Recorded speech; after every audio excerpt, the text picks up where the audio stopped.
Qadiani community ration کے بہانے ختم نبوت کے پروانوں پر وار کرنے کے لیے متحرک ہو گئی۔ غیور عوام نے راشن ٹھکرا دیا۔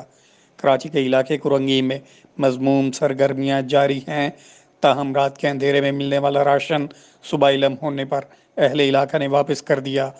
ختم نبوت کے نہ ماننے والوں کا راشن نہیں چاہیے، ہم بھوکے مرنے کو تیار ہیں مگر اپنا ایمان سلامت چاہتے ہیں۔ راشن واپس کر رہے ہیں۔ رات کو مطلب یہ راشن بانٹا گیا تھا، رات کو یہ راشن بانٹا گیا تھا مصطفیٰ تاج کالونی رحیم آباد کورنگی سے نمبر 3.5 میں۔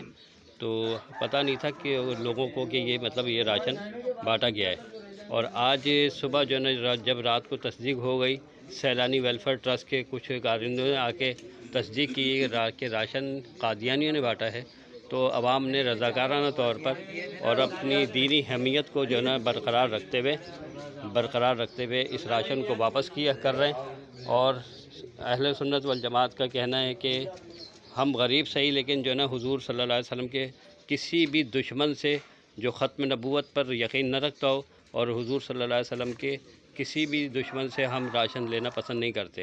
اہل سنت والجماعت کا یہ کہنا ہے کہ ہم اصحاب رسول کے دشمن اور نبی کریم صلی اللہ علیہ وسلم کے دشمنوں سے کسی بھی قسم کا راشن لینا پسند نہیں کرتے، جس کی وجہ سے آج انہوں نے یہ راشن واپس کر دیا ہے۔ ختم نبوت زندہ باد زندہ باد، ختم نبوت زندہ باد زندہ باد۔